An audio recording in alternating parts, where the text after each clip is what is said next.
আসসালামু আলাইকুম। সবাইকে আপনার টিচিং একাডেমি থেকে স্বাগত। আজকে আমরা অষ্টম শ্রেণীর গণিতে 2026 সালে যে পরিমার্জিত গণিত বইটি আসছে, এটার প্রথম অধ্যায়ের প্যাটার্ন কি এটা আমরা আজকে বেসিক কিছু আলোচনা শিখব প্যাটার্ন সম্পর্কে। তো দেখো, এখানে আমরা লিখছি প্যাটার্ন কি। প্যাটার্ন কি মূলত গণিতে নির্দিষ্ট পন্থায় কোনো কিছু সাজানো, গোছানো, বিন্যস্ত করা বা পরিবর্তিত করাকে প্যাটার্ন বলে।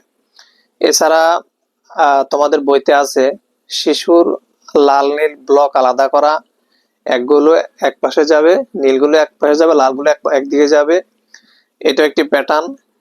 একটা শিশু গণনা করা শিখছে, সেটা একটা প্যাটার্ন। এছাড়া তোমাদের বইতে একটা কথা বলা আছে, 5-এর গুণিতক শেষে 0 বা 5 থাকে, এটা একটা প্যাটার্ন। তো এগুলো কি আমি এখানে বলে দিচ্ছি। দেখো, মূলত প্রথম হলো প্যাটার্ন কি। প্যাটার্ন কি আমি কয়েকটা জিনিস লিখছি এখানে, এগুলো আমি শিখে দিচ্ছি। প্যাটার্ন কি, প্রথম আমরা লিখবো প্যাটার্ন কি। প্যাটার্ন তা উত্তর লিখে দিচ্ছি। গণিতে এটা তোমরা মুখস্থ করে রাখবা, প্যাটার্ন কাকে বলে, প্যাটার্ন কি। গণিতে নির্দিষ্ট নির্দিষ্ট পন্থায় নির্দিষ্ট পন্থায় পন্থায় কোনো কিছু সাজানো, গোছানো গোছানো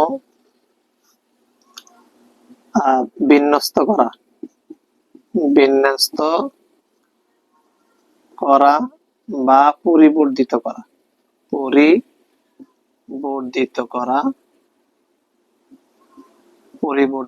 করাকে প্যাটার্ন বলে। এটা সংজ্ঞা কাকে বলে আমরা লিখে দিলাম। তোমাদের বইতে প্রথম পৃষ্ঠায় সংজ্ঞাটি নাই, কিন্তু প্যাটার্ন কাকে বলে আমি লিখে দিলাম। সেখানে কয়েকটি কথা লেখা আছে। যেমন একটা কথা লেখা আছে, 5-এর গুণিতক শেষে 0 বা 5 থাকে, এটা একটা প্যাটার্ন। যেমন এখানে দেখো, 5-এর গুণিতক বলতে কি, যেমন 5 একে 5, আবার লিখবো 5 দ্বিগুণে কত, 10, 3 পাঁচা 15, 4 পাঁচা 20, 5 পাঁচা 25, এদিক থেকে লিখি। তারপরে 5 6 30, 5 7 35,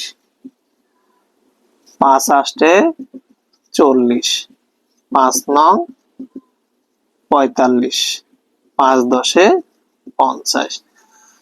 5-এর গুণিতক বলছে, এখন আমরা 50 পর্যন্ত লিখলাম। 5-এর গুণিতক শেষে বলছে যে 0 বা 5 থাকবে, এটা একটা প্যাটার্ন। দেখো, প্রথমে 5, তারপরে 0, তারপরে আবার দেখো এখানে 0, এখানে 5, এখানে 5, এখানে 0, আবার দেখো 4 5 20, 5 5 25 হবে। এখানে দেখো 0, এখানে 5, এখানে 5, এখানে 0, এখানে 0, এখানে 5, এখানে 5, এখানে 0, এখানে 0, এখানে 5, এখানে 5, এখানে 0। অর্থাৎ 5-এর গুণিতক শেষে 5 বা 0 থাকবে, 5 বা 0 থাকবে। প্রত্যেকবারে দেখবা যে একবার 5 আছে, একবার 0 আছে। এটা একটা প্যাটার্ন। এছাড়া এখানে একটা জিনিস আছে, দেখো, এটা তোমাদের প্রথম পৃষ্ঠার বইতে আছে। দেখো, এই প্যাটার্নটার একটা বিশেষত্ব হলো কি, শেষে, প্রথমে এবং শেষে 1 থাকবে। দেখো এখানে 1, তারপরে 1 আর 1 যোগ করলে 2, 1 আর 1 যোগ করলে 2, আবার একটা 1, 1 আর 1 যোগ করলে 3, 1 আর 2 সরি 1 আর 2 যোগ করলে 3, 1 আর 2 যোগ করলে 3, আবার একটা 1, আবার একটা 1, আবার 1 আর 3 যোগ করলে 4, 3 আর 3 যোগ করলে 6, 3 আর 1 যোগ করলে 4, আবার একটা 1, আবার একটা 1।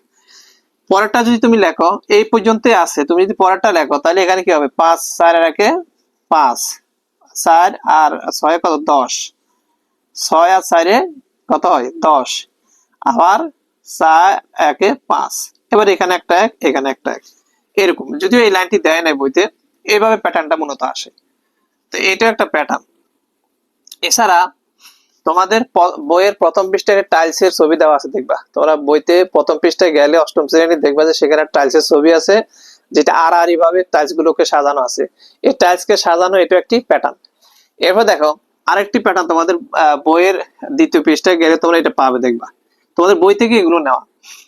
তো এটা একটা প্যাটার্ন। দেখো এখানে এটা প্যাটার্ন কিভাবে হলো, দেখো প্রত্যেকবার 3 3 করে বাসা, দেখো 1 থেকে 4 এর ব্যবধান 3, 4 থেকে 7 এর ব্যবধান 3, 7 থেকে 10 এর ব্যবধান 3, আবার 10 থেকে 13 এর ব্যবধান 3।